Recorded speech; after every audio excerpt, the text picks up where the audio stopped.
ఇక షడ్రుచులు: చేదు, వగరు, ఉప్పు, పులుపు, కారం, తీపి కదా అనుకున్నాం కదా. ఆ మూడు కలిసి అయిపోయి అనుకున్నాం కదా. అయితే మీకు ఈరోజు నేను వండాను కదా, నిన్న ఈరోజు అన్నీ వండినవన్నీ కారం, పూర్వం చేసిన కారం. మన పూర్వం ఏమైతే కారం చేశారో ఆ కారం ఇది. ఆ కారం ఇది ఈ బాటిల్ వేసాం. ఈ కారంలో వర్ర కసివింద అని ఒకటి ఉంది. దాని ఆకు, మిరియాలు, మిరపకాయలు, ధనియాలు, జీలకర్ర, సోపు, పసుపు కొమ్ములు, ఉప్పు, ఇవన్నీ కలిసినది కారం. ఈ కారం యాంటీ అల్సరిక్, యాంటీ క్యాన్సర్. ఈ కారం తింటే అల్సర్ తగ్గిపోతాయి, క్యాన్సర్స్ రావు, ఉన్న వాళ్ళకి మంచి ఇబ్బంది లేకుండా చేస్తుంది ఈ కారం. దీంతో వండాను ఈ కారం. అలాగే ఉప్పు, సాల్ట్. సాల్ట్ అంటే మనకి ఎన్ని రకాల ఉప్పులు తెలుసు మీకు? ఆయుర్వేదంలో ఉప్పులు ఎన్ని రకాలండి? 5 రకాలు. పంచలవణాలు. ఆయుర్వేదంలో పంచలవణాలు ఉంటాయి. లవణ భస్మం చేస్తాం. 5 రకాల ఉప్పుల్ని భస్మం చేసి జబ్బు చేసినప్పుడు ఇస్తాం. కొన్ని హెల్త్ ప్రాబ్లమ్స్ ఉన్నప్పుడు వాడతారు. కడుపు నొప్పులు అవి ఉన్నప్పుడు కొంచెం పెద్ద ప్రాబ్లమ్స్ కూడా వాడతారులేండి.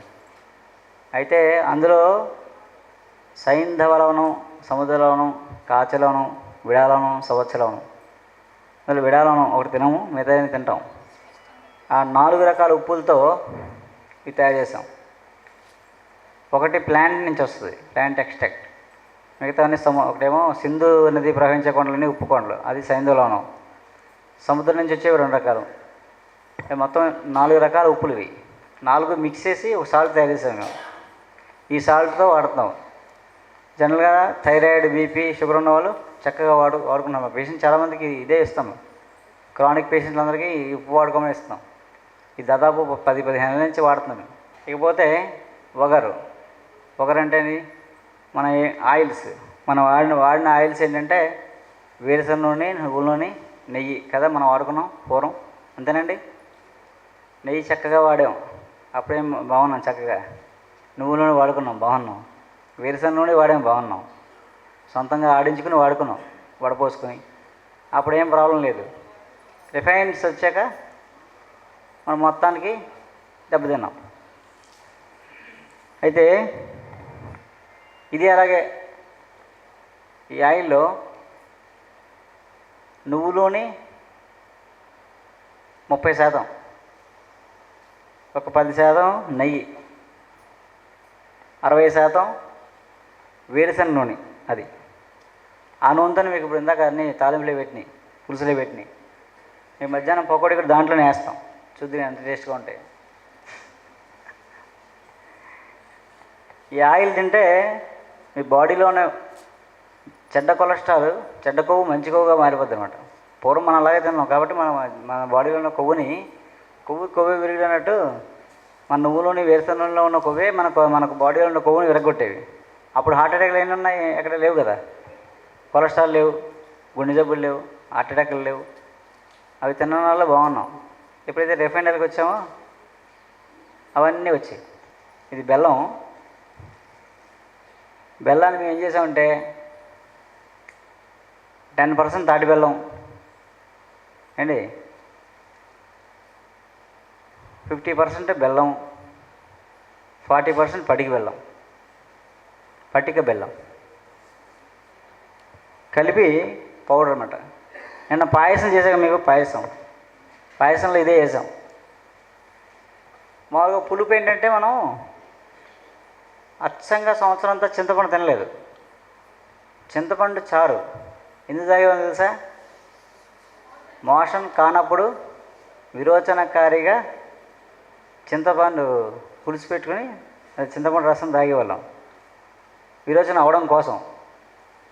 ఇప్పుడు మనం రోజంతా చింతపండు చారే, అప్పుడేమవుతుంది? మోషన్ అవడం మానేసింది. ఏదైతే మనం ఆరోగ్యాన్ని ఇస్తుందో అదే ఆరోగ్యం చెడగొట్టగలదు. చేదు మంచిదే, అలాగే రోజు చేదు తినేస్తాం అనుకోండి, ఏమవుతుంది తెలుసా? ఈ నరాలన్నీ పెలుసుగా అయిపోయి చిట్లిపోతాయి. చేదు మంచిదే, కానీ ఎంత తీసుకోవాలో అంతే తీసుకోవాలి. మంచిదే కదా. రోజు గ్లాసు తాగేస్తున్నాం అనుకోండి, ఈ నరాలన్నీ బ్లడ్ వెజల్స్ అన్నీ చిట్లిపోయి పెలుసుగా అయిపోయి చేతికి చిట్లు పోతాయి. ప్రమాదం కదా. అలా ఏంటంటే రుచులన్నీ అంత మనకు పులుపు ప్రతి సీజన్లో రకరకాల పులుపులు వచ్చాయి. మామిడికాయ, చింతకాయ, దబ్బకాయ, నారింజకాయ, వాక్కాయ, అలాగా రకరకాల పులుపులు. నారింజకాయ, నిమ్మకాయ, అంతేనండి. దబ్బకాయతో చారు పెట్టుకున్నాం, నిమ్మకాయ చారు పెట్టుకున్నాం, ఉసిరికాయతో చారు పెట్టుకున్నాం, చింతకాయతో చారు పెట్టుకున్నాం, అవునా కదండి. పులుపుకి వాక్కాయ పప్పు, మామిడికాయ పప్పు, మామిడికాయతో కూడా చారు పెట్టుకున్నాం, మామిడికాయ పులుసు, మామిడికాయ ఉల్లిపాయ మామిడికాయ పులుసు, చింతపండు లేకుండా. అలా పులుపులన్నీ ఎంజాయ్ చేసేవాళ్ళం. ఇప్పుడు మనం అవన్నీ పక్కన పెట్టేసి ఒట్టి చింతపండే ఎప్పుడైనా వాడితే. నిమ్మకాయ చేదంటే వేపల్లో పొద్దున్నే మొహం కట్టుకోవడం వేపాలతో. అప్పుడు ఏం చేశారంటే మనకి 12 రకాల పందు పొలలు ప్రాబ్లం వస్తే ఆ పొల్ల వాడేవారు అన్నమాట. జనరల్గా వేప పొల్ల, కాము పొల్ల. మాకు గానుగ చెట్టు అంటారు, ఇక్కడ ఏమంటారు తెలీదు. ఇది కాము చెట్టు కదా. ఈ కాము పొలతో మొహం కడిగేవారు. దీని యొక్క గొప్పతనం ఏంటంటే ఈ చెట్టు కింద టీబీ పేషెంట్ కూర్చోబెట్టామనుకోండి, రోజు ఈ చెట్టు కింద టీబీ పేషెంట్ కూర్చోబెట్టామనుకోండి, టీబీ తగ్గిపోద్ది. దీని గాలిలో విటమిన్ B12 ఉంటుందంట. సైంటిస్ట్ చెప్పింది ఇది, పెద్ద ఆయన. ఈ చెట్టు కింద కూర్చుంటే టీబీ పేషెంట్ ఈ చెట్టు కింద ఉంచితే టీబీ తొందరగా తగ్గిపోతాడు. ఈ పొలతో మొహం కడితే టీబీ ఎప్పుడు రాదు. టీబీ ఉన్నా తొందరగా తగ్గిపోతాడు కాము పొలతో మొహం కడిగితే. అయితే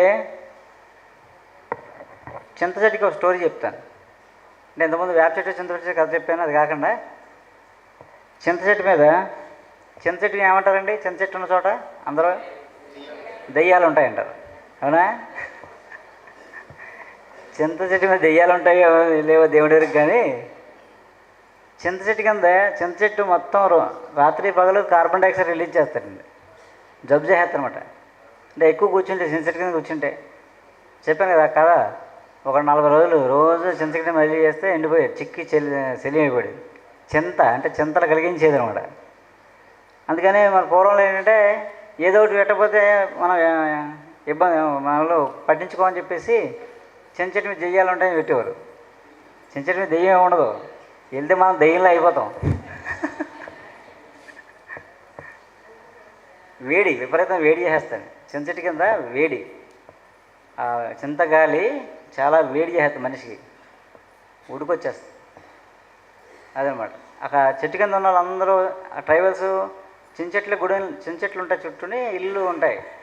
చింత చెట్ల దగ్గర ఇల్లు ఎందుకు కట్టుకుంటారంటే చింతకాయతో సంవత్సరంతో బతికేయగలరు. అందుకు వాళ్ళ కల్పవృక్షం. కానీ వాళ్ళకి ఎప్పుడూ సన్నగా ఎండిపోయి ఇబ్బంది పడుతూ ఉంటారు. చింత చెట్టు ఒక ప్రభావం అనమాట. హలో ఫ్రెండ్స్, పిఎంసి ఆన్లైన్ని సబ్స్క్రైబ్ చేసుకోండి. సరికొత్త అప్డేట్స్ కోసం బెల్ బటన్ని నొక్కండి.